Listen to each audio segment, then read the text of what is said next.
Welcome back to Two Whores Opinions. That stands for Women Having Open, Redacted Educational Studies. I'm Phyllis. And I'm Darla. Strap in. Or strap on.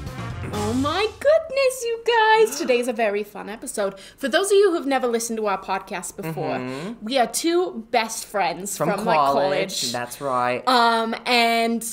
God. Listen, we're just a gossip train. What can we say? love to gab. We've been together for decades now, just talking. It's true. So we decided to make some money off of it. It's true. You know, you got to profit off of what you're good at. And what are we really good at? Running our mouths. Talking.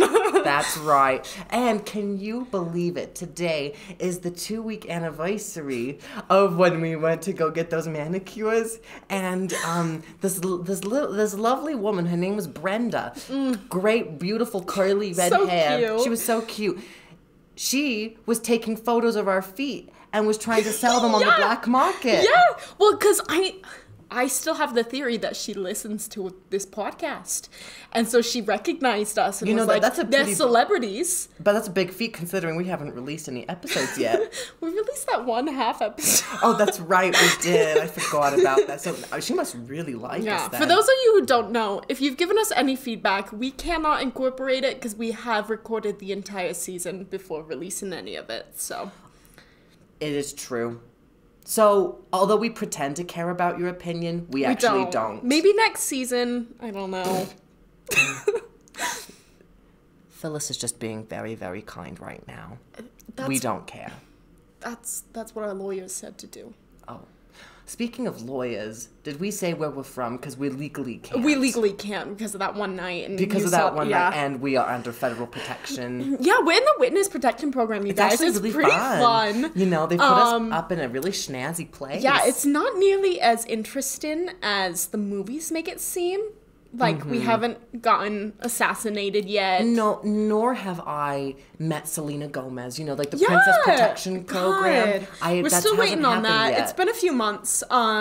Still waiting on that, so sorry. Yeah. I'm going to put on my jacket. Okay. Are you cold? I am. Are you not? No. Maybe I'm just getting chills from how incredible we are.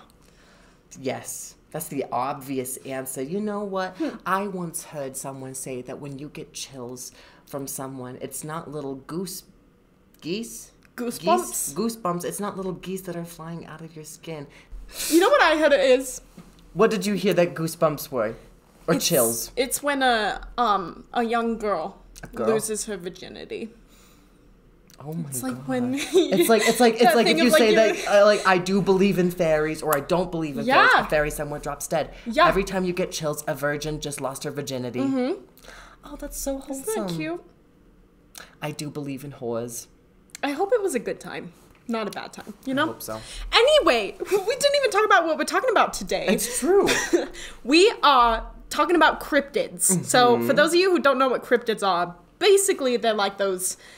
Like folklore, the myths, all these creatures that like have been seen and have like myths and rumors surrounding them, but have never been scientifically proven to be real. Right, exactly. So we're talking about like Loch Ness monsters, werewolves, Bigfoot, Yeti. Yeah, the big ones. You know, just those sorts of things that like are in our public consciousness, but things that it's dubious whether or not they're real.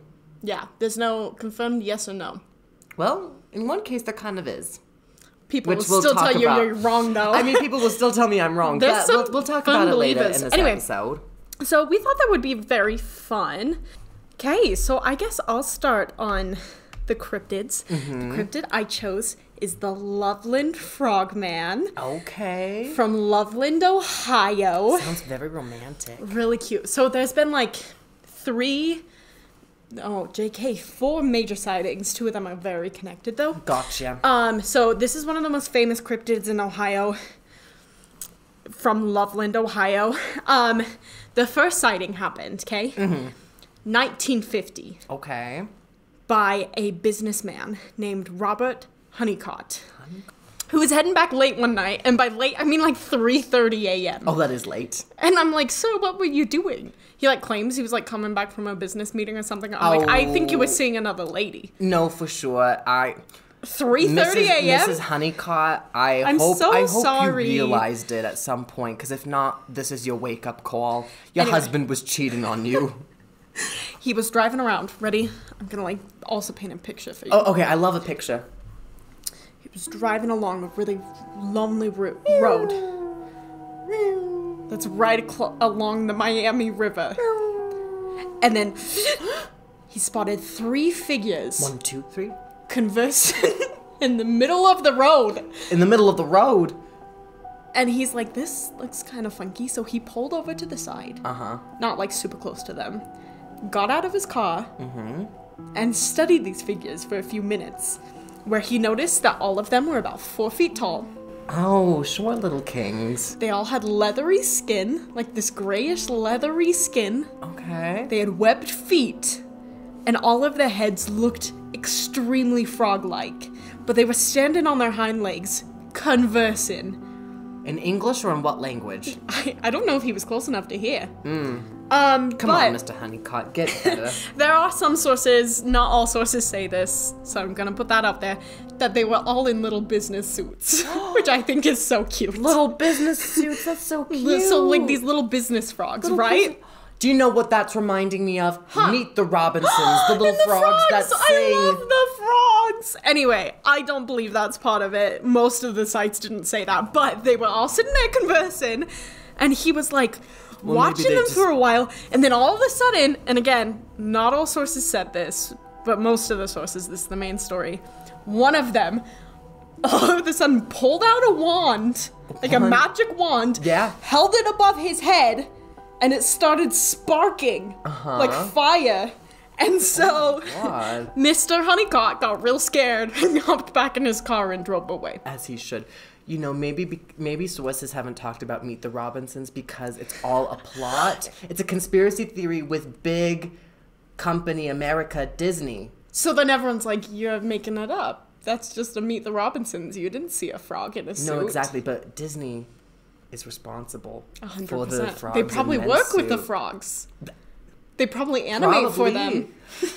Wouldn't that be so cute? What if Walt Disney this whole time was actually just a frog in a business suit? And he let me look up a picture of Walt Disney right now because I feel like he looked like a frog. A little bit. Maybe not. Okay, not as much as I remember him looking like one, but there are certain features that if transplanted onto a frog, I would believe he would be a frog. Like if you told me he was a frog, I can see it, you know? Yes. Anyway, so that's the first sighting ever of the Loveland frog men, I guess, in that case. Right. So the next sighting is 22 years later. Okay. 1972. There's a police officer named Ray Shockey, and he was driving down Riverside Road. So it's a different road, but around the same area. Okay. At around 1 a.m. Okay, so also real late. Also real late, but not as suspiciously late as 3 I also think he was just on duty. He wasn't seeing a woman. Okay. Anyway, so he was driving down, and apparently at this time it was like really icy on the road, so he was driving slow, and he was driving, and then he looked over and he thought he saw what was like a dog laying on the curb of the road, and then so he was like slowing down even more, and then all of a sudden the creature rushed right in front of his car. Oh my god. And so then he like slammed on the brake, like, you know, trying not to hit this car. Right. And his car slid a little bit, and the creature was right on the railway, and his headlights like was hitting this creature exactly. So it was like illuminated creature. And what he said he saw was a creature being about 4 feet tall, weighing around 60 pounds, looking like a large frog, stood on his hind legs. And this frog-like creature looked right at the officer, stared him in the eye through the car, and then jumped over the railing and hopped into the river. Oh my god. So, into the Ohio River. So later, people were investigating the spot because he was telling everyone. Right. And his like supervisors were like, I saw this creature. You're making this up. You're insane. But they went to look at where he said that the railing was, and there were distinct scratch marks right where it was. Oh. So, 2 weeks later, his buddy in the force, named Officer Matthews, didn't believe him at all, and was trying to help out his buddy because all of a sudden no one was believing him. So he was driving along. He saw like the same creature. So he got out of his car and shot it between the eyes. Oh my god. Because he's so like, violent. no one's gonna believe me if I don't have this, like, proof. But then he, like, went and recovered the body, and he discovered all it was a very, very large iguana who had lost its tail. How big of an iguana are we talking Like about? 3 to 3.5 feet. Oh my god. And so his theory is that it was like a iguana that just got too large for its enclosure and like ran away from home or something, and somewhere along the lines like lost its tail.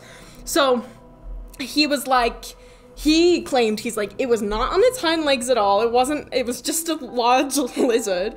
So he like recovered the body, brought in Shocky, and he's like, is this what you saw? And Shocky's like, yeah, I'm a little embarrassed. That's what I saw. So I think that one's like debunked. Right. However, everyone has taken this story and just cut out Officer Matthews' part of it. That's fair. Or they stopped the story at when he shot the creature. Right, because they want to leave the mystery. Yeah. But the latest sighting was in 2016. There was a teenager named Sam Jacobs and his girlfriend, I don't know her name. They were on the Loveland Madeira. I don't know how to pronounce that. There's a lot of vowels. I'm looking at the writing, and there's a lot of vowels. So I think you're doing great, sweetie. Thank Just keep you. going. They were on this Loveland something road right next to Lake Isabella. Okay. Playing Pokemon Go. Oh, have you ever played it? I did for like 2 seconds. Okay, I never did. My niece like sent me an invite code or something and was like, code. join the red team. Nothing grinds my boat any more than when I'm on Facebook and people send me invites to come play games. I'm like, God, listen, all the time. I understand that you're lonely. When I am people not. poke you?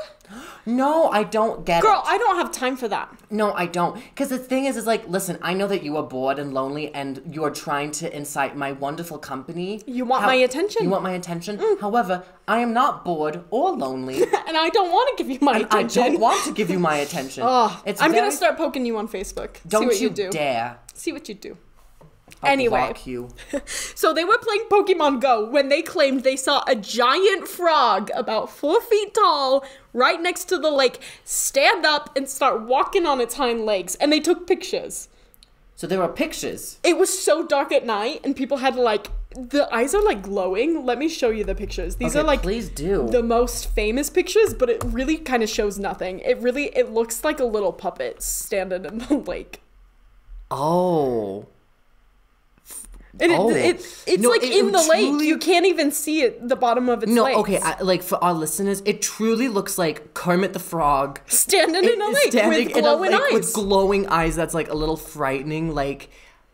that's a little comical. I love that. It really is. It looks funny. That's very funny. Anyway, that's the most famous picture of the Loveland Frogman, but also is 2016. So, of course, you can always, like, edit pictures and make it seem like however you want. Right. But he, like, swears to fucking God that that's what he saw. Anyway, also fun story.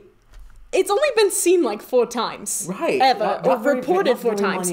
But it is so famous that in May 2014, they made a musical about it. Excuse me? Called Hot Damn! Exclamation point. It's the Loveland Frog! Exclamation point.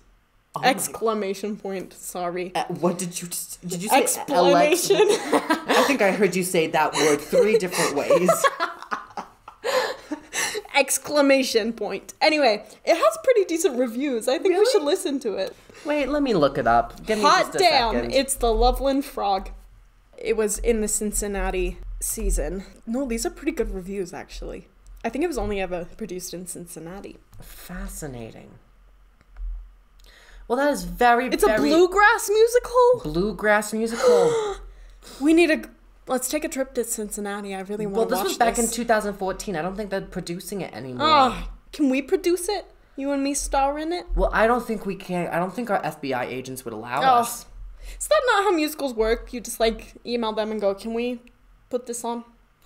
No, I remember my nephew Levi was telling me a little bit about it, and I don't know. It sounded all rather complicated, so I don't really understand the machinations of it all. See, I would just go to the casting couch.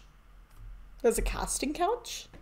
That's a euphemism, Phyllis. Oh, I was like, where's this couch? And why haven't we sat on it? We've sat on it many times. Darla, you don't always have to make sex jokes. No, but in this case, I'm really talking about, like, I think the easiest way to handle this would be to go to the casting couch, you know? You know, just... So you sleep with people to get roles? Is that what you're saying? Yeah, that's what the casting couch means. Oh. We could do that. I want to be famous. You know that. You know I've always wanted to be on Broadway. No, exactly. This is your dream. This is really my dream. Mm-hmm. Do you think they would cast me as the Loveland Frogman?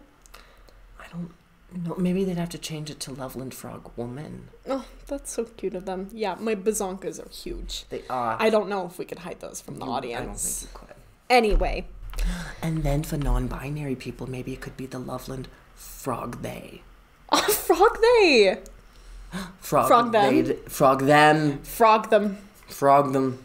That's a good name. So inclusive. So, what did you choose? I gave you free reign to choose whatever cryptid. You did. So I chose the Chupacabra. Ooh, what a fun name. I know, it's a great name. So it translates to goat sucker. Goat sucker? Goat sucker. You know, that was my name. I know! Well, that's partially why I chose it, because it was just like, oh, fond memories. You know, because your ex at the time. Yeah. Looked like a goat. He looked like a goat, and his nickname was Billy the Goat. Billy the Goat. Oh, I miss Billy. Yeah, and his eyes were a little frightening, too. They were scary. They had those, like rectangles. The rectangle pupils. Right. Oh, my God. What? Why did he look so much like a goat? Like, looking back on it, he looked very similar like to a goat. Yeah. You know, I didn't ever want to tell you this, but now enough time has passed that I feel safe enough to tell you. He looked like a goat. Well, no. Well, hear me out. I'm not finished yet. Oh. My God. I always had suspicions that Billy the Goat was actually one of Satan's servants, like Beelzebub. Oh my God. God. And like, cause like in popular media, all like the devils are shown with like goat eyes, and I just had a feeling that Billy the Goat was actually Beelzebub. That's really cute. It was my bad boy phase. It was. Oh. You know, Phyllis, you really gotta admire the commitment, because when Lilith goes bad, she goes bad. It's like Lilith? Did you just call me Lilith? No. I swear to God, I heard the name Lilith. I did not. I called you Phyllis. You haven't called me Lilith in like 12 years, Darla. Phyllis, not Lilith, editing here. Just want to point out, Darla was a bitch and was gaslighting me. She so said Lilith, and you all heard it. Well, okay, that was an accident, and that was because I couldn't feel my tongue because the dentist had stabbed me with the anesthesia a little too hard. We need to stop going to the dentist. I know we do. It's bad. I know, my mouth is already sloppy enough as it is. I don't need it's a like dentist's real help. sloppy today. I know. You spilled that coffee everywhere. Well, yes, and now I ruined my perfectly good white button-up shirt. You don't have a date after this, do you? No, I don't. Okay, good. Oh, good. Anyway... Well, Chupacabra. Chupacabra. Chupacabra. How do you pronounce it? Chupacabra? I think it's Chupacabra. I actually don't know. I probably should have looked it up. Say it whatever way you want. Anyways, but it translates to goat sucker in Spanish. And so it all starts. Come with me to Puerto Rico in the 1970s. So, in 1975, in Moca, Puerto Rico, there were cases of several livestock killings. Let me paint the picture for you. Okay. It's a farm. It's beautiful, sunny day. You're out walking among the fields, and then, look! What? The cow! Over there! It's dead. It's dead. You go up to look at it, and it has these 2 incision marks. Like 2 little circular incision marks. Oh my God! And Betty! I know, poor Betty the cow, but get this. Poor Betty, her blood, gone. No blood? No blood. At least I don't have to clean it up. That's true, you know, and I feel like when you have to, because I would still slaughter the cow and get the meat out of it. Is the meat still good if there's not blood to I don't know. Does but it I go feel like it bad? would make it less messy. Yeah. I don't know though. I'm not very knowledgeable in farming. In this world that you've just put me in. Right. I'm starting my life as a butcher. Okay. This is you in your next life. Yeah. Right. I keep getting distracted. Anyways, so all of this livestock is murdered, and there are these circular incisions on their bodies, and their blood has been drained. So rumors begin to spread, like, what's going on. Initially, the people of Mocha were like, well, it's a satanic cult, you know, and they're like killing these animals as like sacrifices, etc., etc. It's part of a satanic cult.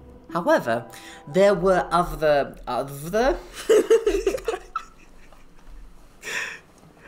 I don't know if this is the first signs of stroke. Help. Are you okay? I think Your I'm face fine. isn't droopy yet. Not yet. There's a lot of other body parts that are droopy, though.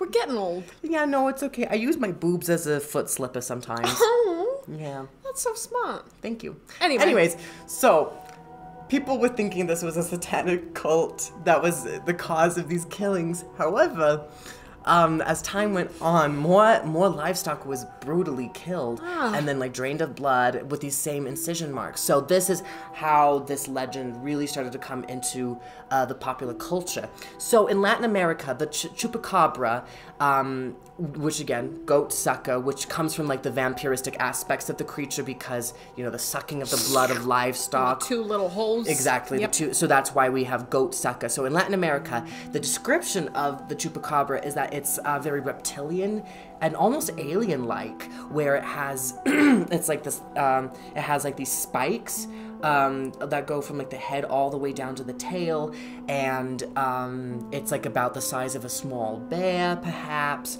Whereas like in the U.S., it's more of like a dog-like creature. You know, that's what descriptions of it in the U.S. are more popularly seen as. So anyways, so you have like two different versions of it, and so tales of the chupacabra travel all the way from like Puerto Rico and Central America, and then it spreads. So it like there are people saying they've sighted it in all the way down south in Chile, all the way up to Maine in North America, and there have also been people like in Russia and the Philippines that have also said they've seen sightings of the chupacabra. Oh my god. So like, so it's, you know, travel influencer. It really, really is. You know, I think we can thank the internet.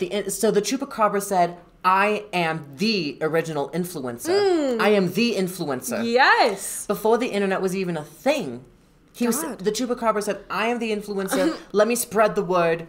Let me get out there. Everywhere. Because, I mean, if you really think about it, a lot of these other cryptids, you know, they have much more like historical connotations in our history, they've been in our public consciousness for a lot longer, I should say. That's what I'm trying to say. Whereas like this is only from like the 1970s, you know, and like there are some sources that cite like the chupacabra being mentioned in some ways all the way back into like the 1920s, but it really isn't until the 1970s that we really started. It's real big, that it starts to get big. So anyways, so this was in 1975 when this like in this moment in Mocha, Puerto Rico, and then fast forward 20 years, in 1995, things go nuts when a local woman, Madeline Tolentino, she gives an eyewitness account of the chupacabra in Canovanas, where I think that's how you pronounce that, Canovanas. Yes, that's what I'm gonna say. Yeah. Anyways, she gives an eyewitness account. So this is a place where over 150 animals have been killed in this manner, you know, with like the 2 incision marks, drained of blood, etc., etc. She gives an eyewitness statement saying that the creature had red slanted eyes, and she described this, and she said that the creature did have spikes, but she described it as feathery spikes. Whoa. Because she kept going back and forth between like, oh, it was spikes. Actually, it was feathers, until she finally settled on it was feathery spikes all the way like along its head down to its tail. And she even went so far to say that the creature did not have an anus. Why was she looking? You know, I think this is one of those cases of The Shape of Water, where there are some people that have, like, the monster kinks, and I just don't know if we can judge that. No. You know, so who are we to judge her for looking where she has true. pleasure? I feel like if you ran into a chupacabra, the first thing you would be looking is down there. Well, you know, if since the descriptions of it is that it is like alien-like, there's a part of me that thinks, is it humanoid? Yeah, then I want to know. I want to know. I want to have, get this, out of this world sex. That was a joke about aliens and having sex. Yeah, having sex because they're from out of space. Uh-huh. just in case you didn't get it. So anyways, the name Chupacabra became public. The name Chupacabra it really did a number on me. I am so sorry. The name Chupacabra was popularized. You know, you had a hard time saying that word in our tomato episode. It's really difficult. Oh my goodness. So the name Chupacabra was popularized by Puerto Rican comedian and entrepreneur Silverio Perez. So fun little fact for you. Oh. Yeah. So anyways, so we have this creature that's going around. You know, do you know what I think would be fun? What? I think we should roleplay what it would be like as in livestock versus the Chupacabra. Oh my god. Yeah. Who do you want to play? I'll be the Chupacabra. Okay. Is the Chupacabra clumsy?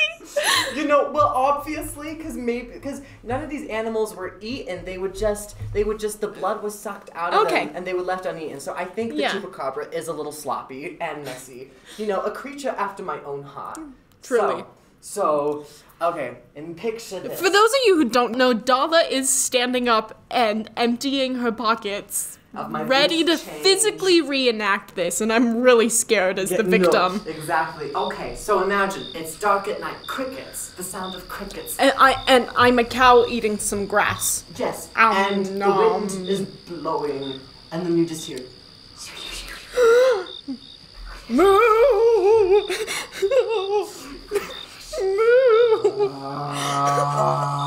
Oh my god, you're so scary, Darla! It's called I went to acting school. Please don't, Darla! Darla! What? I'm acting. I'm scared. That was really good. I'm really serious? scared. That was scary. You were such a baby. You were about to eat me. I wasn't going to actually eat you. It's called acting. Oh. Okay. It felt like it. Oh. Well, that was crazy. Yeah. Those poor animals. Those poor animals. However, though, perhaps the Chupacabra never existed. So, Benjamin Radford, American writer, he conducted a 5-year investigation. Whoa. And he wrote about it in this book called Tracking the Chupacabra, published in 2011. Okay. So he spent like the mid-2000s conducting this research. And so, you know, he was going around talking to all these people, and he found Madeline Tolentino, the woman that gave the very in-depth description of the Chupacabra with no anus. And so he was talking to her, and Radford was just so confused. He's like, this is oddly specific. How did you get a look at its anus? You know, like, that was what really hung him up, which, very fair, very valid.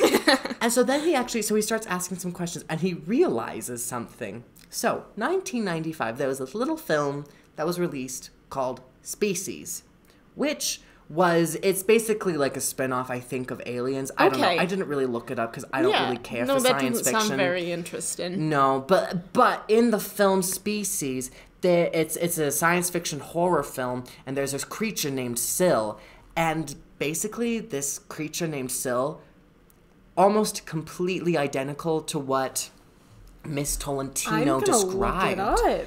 And yeah, okay, look it up. Look it up. I want to see these feather spikes. Whoa. Oh my. Ooh, those are like feathery spikes. Why is it attractive? It's a little consigning. Wait, you like that feels seductive. That does come across as this feels like porn. Seductive alien. Like this is something that you would find underground on Pornhub or something. Yeah. That's a little frightening. Oh my goodness. But anyways, so he realized, he was like, wait a second, this movie came out and this creature like matches the description that Tolentino gives to a T. So he talks to Tolentino and he's like, so Radford says to her, so he says, hey bestie, have you seen the film Species? And she said, yes, of course I have. I loved it. And he says, oh, you did you? When did you see it? And she says, oh, about a month before I saw the Chupacabra. My God. So basically, Radford was like, you know, I have a sneaking suspicion that the film Species strongly influenced Tolentino's sighting of this chupacabra. Yeah. So the chupacabra could still be real. Here's the thing. It still could be. I just feel like there's not much validity to... What's her name? Madeline Tolentino. I don't think there's much validity to her sighting. No, there isn't. And especially when her description exactly matches a creature found in a science fiction horror film. However, like, you can still give her the benefit of the doubt that maybe she did see something strange. Because there are lots of people that have said, like, I have seen sightings of this. Like, I've seen something frightening, you know, like this horrible, like... It's also, like, she might not have been malicious about it. Oh, no, Memories not at all. are so wacky, and she could have, like, true. Those wires could have crossed so easily. Oh, absolutely. Like she may not have realized that what she was doing was copying. Like, I remember one time, it was after I saw Les Mis for the very first time, and a few weeks later, I came up with a tune in my head, and I was like, oh my goodness, this is brilliant. I am a genius. Come to find out, I had accidentally just rewritten on my own. Yeah. So, you know, I completely understand. So, Miss Tolentino... No shame. No shame at all. We just don't believe your chupacabra sighting. we don't. In the most loving way. In the most loving way.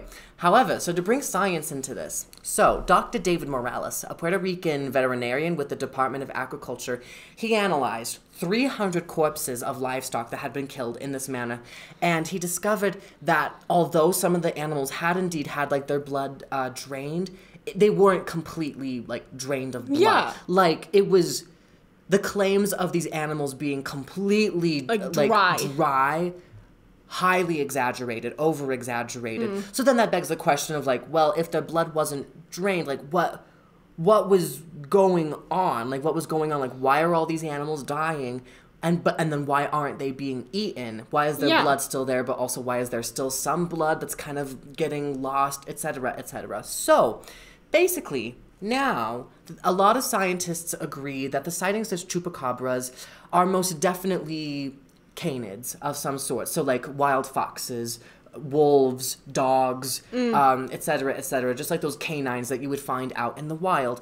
And these animals, when they are sighted as chupacabras, they are usually suffering from something called mange, which is a horrible disease caused by parasitic mites. And what it does is that it leaves the animal with little fur, so it makes the animal lose all their fur, except like in little patches, which sometimes the patches can be left along the spine, creating those spikes that everyone thinks they see. So it leaves the animal with little to no fur, and it thickens their skin, so it makes like the skin look gray and scaly, hence the reptilian kind of look. And also, like, since the skin thickens and hardens and becomes like scaly and gross, it curls in on itself sometimes, creating this like almost like emaciated looking creature that's just very otherworldly. And also, with, like, these parasitic mites, it leaves these animals very weakened and very immunocompromised. So, like, they are worse for the count. They are down for the count, not doing well. And so, logically then, you know, if you are this wild animal and you need to eat something, you are not going to go hunting for something that is healthy and spry. You got to go for an easy target. Yeah. So, that explains why there are all of these, like, livestock getting like slaughtered, and it also tracks because like with canids, you know, the only way that they can get a hold of their prey is with the front two like teeth. The canines? Yeah, the canines. And so like the two holes in the neck directly correspond to canine teeth, as that is the only way most land carnivores catch their prey. Yeah. It's the only way they can. And so that still begs the question of like, well, why don't they eat them? Like it couldn't possibly be wild animals because they would eat the bodies left behind, and these animals weren't eaten.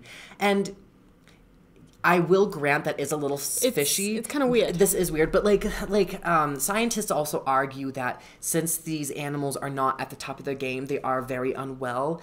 Like maybe they get injured while they're trying to kill the animal, and so they leave, or maybe due to inexperience, they just leave the body. So, truthfully, that part just is like a little strange to me. Interesting. But that's what people say. That's what I discovered in my research. So, long story short, about the chupacabra. Chupacabra. Thank you. I almost called it the wrong thing.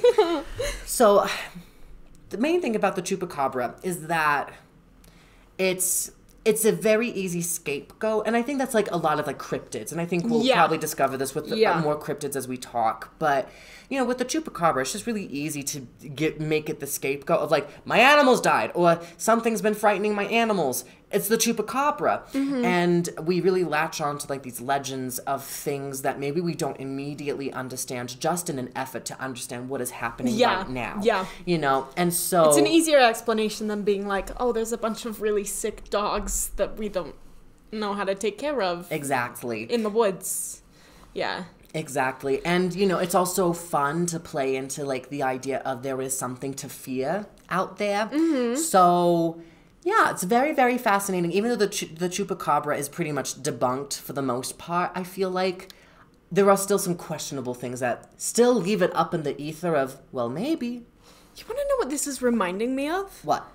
Billy, my ex-boyfriend. Yeah? He used to do that a lot. We'd, like, go out to dinner, and he'd, like, get a steak, and then he'd just, like, take a bite, but then, like, just, like, bite it, but not eat it. And just be finished. Did the steak look considerably paler after he bit it? Now that you think about it, yeah. We would always talk about how my steaks were always juicier. Did he want the juicy steaks?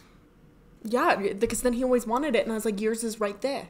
Just eat your steak. And he never would. Never ever would. I don't know. Kind of interesting. So, hypothetical. Imagine this. What if chupacabras are living among us? No way. That's crazy, Darla. I don't know what you're talking about. No, not at all. I was just saying, like, what a fun, weird coincidence that Billy used to kind of do that with his steak. It was just a fun quirk. Kind of cute. Listeners, I would like to take this moment to express that Phyllis is many things, but one of the things she's the best at is delusional. I have nothing else to say. You're calling me delusional when you just said chupacabras might be living among us?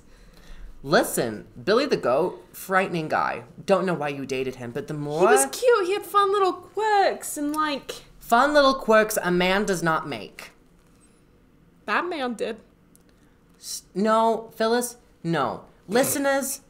Phyllis has a miserable love life. I should know. I witness it all the time. Oh my God. And we cannot You've always been so unsupportive of every relationship I've ever had. That's because you date men like Billy the Goat. Billy the Goat was fun. Because he sucked at his steak. Literally, he sucked at it. He gnawed at it. That is not a man that I think you should be associating with. Nor should you be advocating for such a man to our listeners. Oh my God.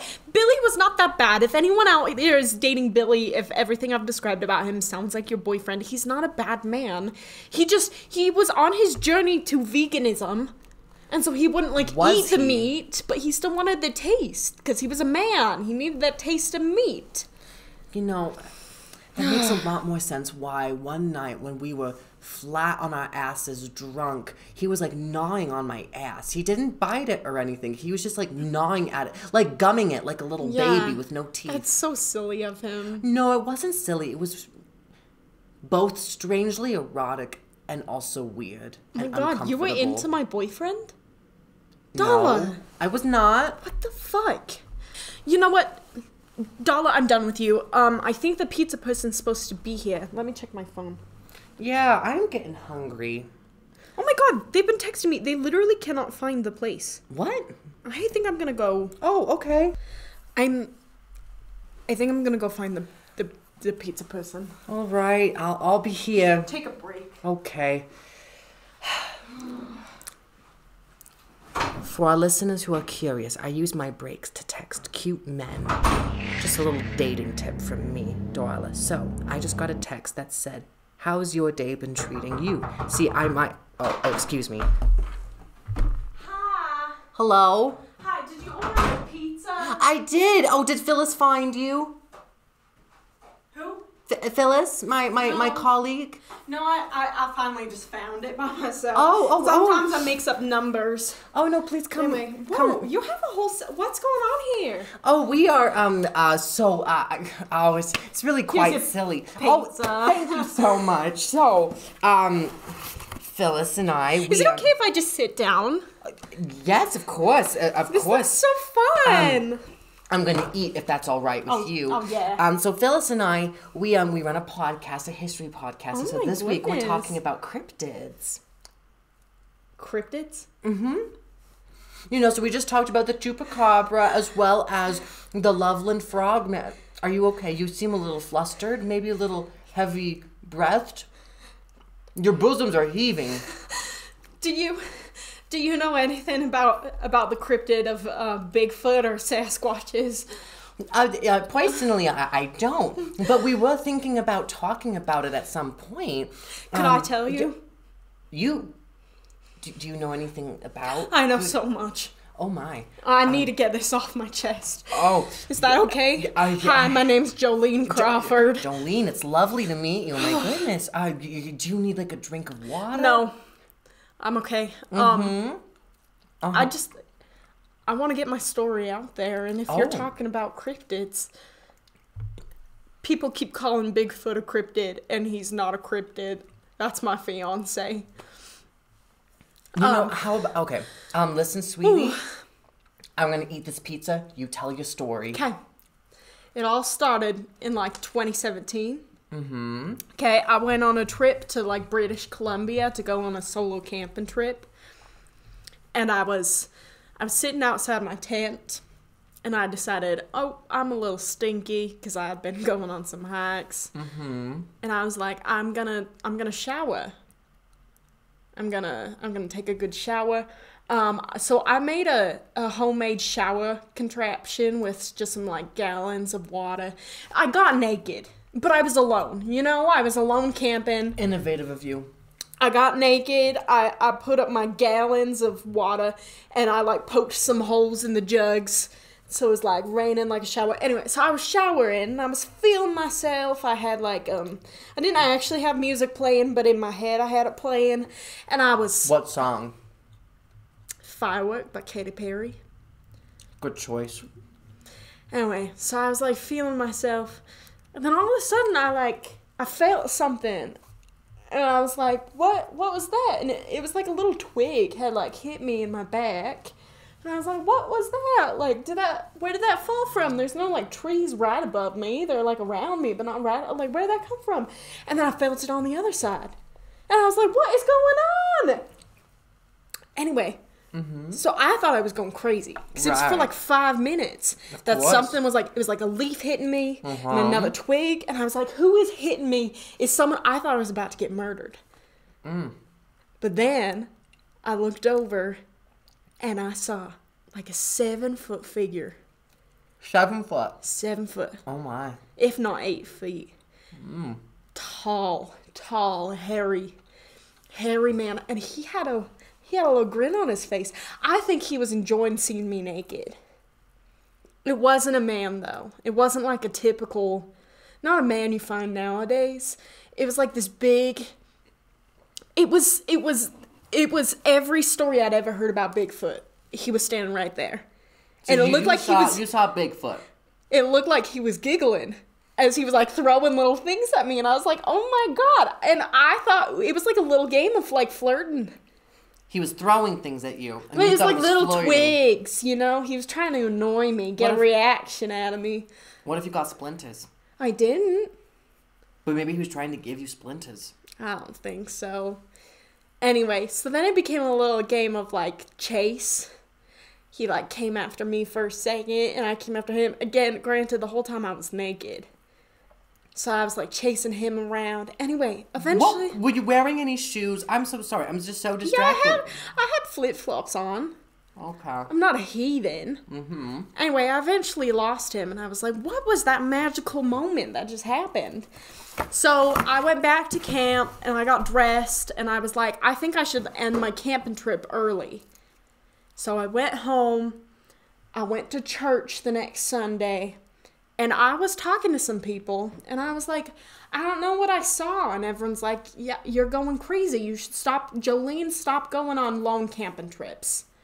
I was like, okay, whatever. So I went home after church, and I'm a God-fearing woman, right? So I prayed to God, and I was like, God, can you tell me what happened? Like, I don't know what's going on or what happened. And then I felt like I needed to open my Bible. So I did. And I opened it right to Genesis 3. Mm-hmm. And do you know the story of, like, Cain and Abel? Vaguely, yeah. Quick rundown. There was a woman, she had 2 sons. The older one was named Cain. And by woman, I think you mean Eve, right? Yeah. As in Adam and Eve. Uh-huh. The first 2 people. Yeah, well, whatever. Anyway, she had 2 sons, right? There was Cain and there was Abel. Mm-hmm.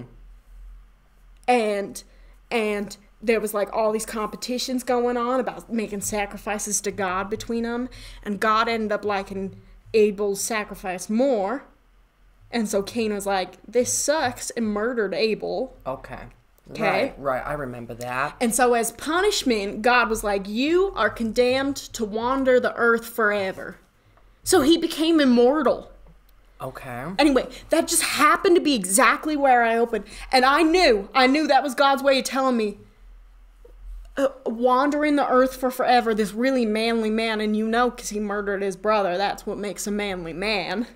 Murdering, committing fratricide? So I knew in that moment that it wasn't just Bigfoot, it was Cain. I think every sighting of Bigfoot has been Cain wandering this earth. Wandering around this earth. So, and then I got the prompting from God that I am Cain's wife. I need to be his wife because he's been lonely for so long.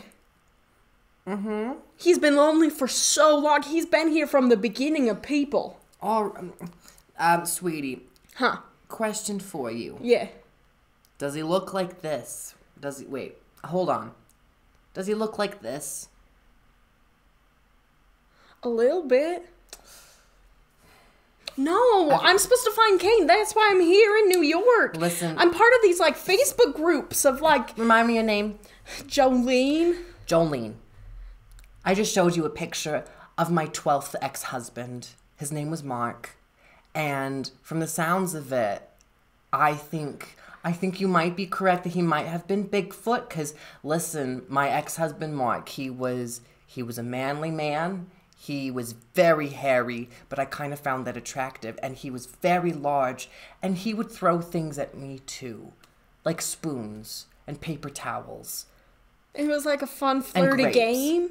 It was. Never twigs, though, because Mark actually cared about me enough to not... Well, he didn't have any other options. There was only twigs around. Why do you think... Listen, why do you think he has all that hair? It's to store all the things that he can throw at people. So if he really cared about you, he wouldn't have thrown the twigs at you. He would have pulled something from his hair. Well, if this is true, which I don't really believe, my story sounds more believable. If it's true, can I still marry him? I mean, we are divorced, so go for it. The idea of marrying a tall, hairy guy who loves adventure and nature. God. Well, I love him. I love him so much. And I feel so bad that he's so lonely. No, don't feel so bad that he's so lonely. He's so lonely. No, listen, sweetie. Also, you won't find it very fulfilling. He's so hairy that his penis can't find a way out of the bush. So you're just stuck there? Kind of sounds fun. No, you're not stuck there. He can't even do anything to you because he's stuck behind. Shoot. Yeah. So, tough luck. Remind me your name again? Jolene. Right. Of course. Thank you so much for coming in and sharing your story. You're welcome. Bigfoot's real, and his name is Cain, and I need everyone to know that. His name is Mark. I hope you enjoy your pizza. I did. Thank you. Bye. Thank you so much. Remind me your name again, sweetie. Jolene. That's right. Thanks so much, sweetie. Have a great day. Oh, I didn't get a tip. You didn't pay for the pizza. Oh, Phyllis has the cash. I'm so sorry. Oh. Maybe she's on her way back up. Hopefully you catch her. Okay. Oh, I think I see her. She's just right out the door. You better go grab her real quick. Okay. You better hurry. Well, that was ridiculous. Oh, Phyllis, you're back. What? You left me all alone with this random little pizza lady. I Oh, can't the remember her pizza's name. here? Yeah, it is here. What day is it? It's the 30th, Of what month? July, Of what year? 2023. Oh my god. I swear to God. Phyllis, what's going on? I swear to God. I got out of the building Okay. trying to look for a pizza person. Mm-hmm. And all of a sudden I was in a facility. No. Oh. Uh-huh. I don't know. I swear to God, I spent 4 years in this facility, and then there was these blue, like these really tall blue, they're like shapeshifter. They were like poking at me, and like I don't know, Darla. What? I think I had sex a few times. Phyllis, have some pizza. Yeah. I think you're a little high-strung. I think you may have gotten some heat stroke. Please don't know. have some pizza. There were cows in there. Uh-huh. Whatever you say, dear. And they were like, tell us all about the history of the earth. And I was like, well, listen to my podcast. I don't know. Like, why do you want me to do it again? They wanted so much from me. I hate pepperoni. Oh, I'm so sorry. Anyway. This pizza's like 4 years old. No, it's very fresh. You know, I've just had it talking to crazy people thinking they've had sex or are in love with cryptids or whatnot. I'm not crazy. Okay, you know, I think we should turn the topic back to cryptids. Yeah. So, you know, because I know it's been 4 years for you, apparently, whatever. But can you remember? We were discussing cryptids. And I think, you know, we've discussed the frogmen, we've discussed the chupacabras, and then we had someone come in who was very interesting, and they talked about Bigfoot. They didn't really say much about Bigfoot. They only talked about their love life, or their imagined love life with Bigfoot. With Buggerboo. With Buggerboo. with Boogbe. with Bigfoot. So, you know, I think... You know, I had this realization, you know, a lot of these cryptids, with the exception of, like, Bigfoot, because I think Bigfoot, like, he's been around for, like, a long time. Oh, my God. Long time. So but, like, long. a lot of these cryptids, and more of the cryptids that we will talk about next week, so we can continue this conversation next week as well. A lot of these cryptids are more recent. They're more recent in memory, you know, like, within the last 100 years or so. And, you know, I was beginning to think about it, you know, in all of, like, these cultures all across the world, several hundred years ago, et cetera, there are always, like, these creatures or fairy tale creatures or monsters or et cetera, that these people believe in, like these folklore tales. And it's a way of explaining certain things that happen that people can't really explain. It's a way to deal with fear. And now my question, so my question now is like, are cryptids today's, like, fairy tale creatures? You know what I mean? Like, in 50 years, will we think of the chupacabra as like, in the same vein as, like, a vampire, or as, like, a gnome, or you know, all these sorts of things? You know what I mean? See, I don't know. Yeah, cryptids are really interesting because I feel like that's the whole thing, is these people, obviously, I believe that all these people saw something. Absolutely. Right? And I think there's a thing of, like, almost all these stories happen at night or in, like, low light places or places, like, it's not, like, super visible places. And or these situations, like with the chupacabra, with these, like, livestock, they're like, we've never seen this before. I don't know what's happening. So making up these stories, like, makes them feel better. It's almost like how I view religion. I feel like religion has been around for forever because it solves the question of why are we here? And where do we go? Yeah. Absolutely. It explains the things that we cannot yet explain. And it brings a lot of comfort. Absolutely. Well, and it gives people kind of a rock to lean against, of saying, like, well, it's the rock of faith, where it's like I may not be able to see or fully understand what's going on, but I have faith that this thing is out there doing this thing, and there's something in this world, that maybe not is not explainable, but there's something else in this world that I have seen that is also unexplainable that explains this other unexplainable thing, you know? So, like, to go back to your question, I think, yeah. It's like, dragons were like a folktale in every single society. Yes. Like, very, very early societies. Everyone had these stories of dragons. And nowadays, I don't think anyone's seen a dragon. No. And all of us have accepted it as just like a fairy tale kind of thing, or like one of those like creatures of stories. And so I don't know how soon it will happen, but I assume that these things, I don't think any of them are as big as dragons. Maybe Bigfoot. Maybe Bigfoot. But I feel like Bigfoot already is on its way to like being a fairy tale character. In a sense, because even with all of our technology today, and I think that's the thing that's the most strange, is that there are certain things that's like, even with like the internet, high quality cameras, there are still things that happen that are a bit unexplainable. Yep. Like Bigfoot, you know? So I don't know, but like he's beginning to enter that sort of cultural what's the word I'm looking for? He's entering that kind of cultural zeitgeist, not zeitgeist, but he's entered the public consciousness of not being something that you might see, because I don't really know very many people who have, well, I don't know anyone who's seen him or seen it. I don't know. But we all know what Bigfoot is. We've all heard of Bigfoot. Yeah. And so now it's just kind of like, at this point, it's just kind of a legend. It's no longer, maybe there is a Bigfoot. Maybe it's a legend. Who knows? At this point, it's just the people entered. who've claim to see Bigfoot believe it's true. Absolutely. I once knew a family who believed it's true despite none of them ever seeing it. But like, yeah, most people, it's like, that's a funny little interesting pop culture monster. Fascinating. But yeah, so I was just thinking about that, and just that time is such a strange thing, and that, you know, across centuries, across thousands of years, humans are the same. We still create, we create creatures to explain certain things that we can't explain or maybe don't know how to handle. And we use it as a comfort. So across the decades, we are all the same. Oh, through humans. and through. Always making those stories.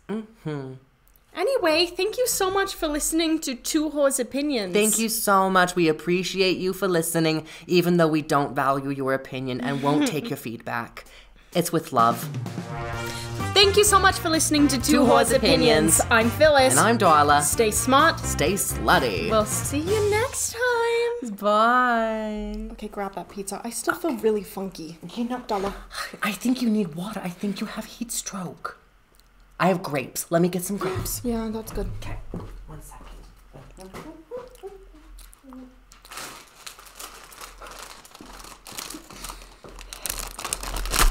I felt like a good episode.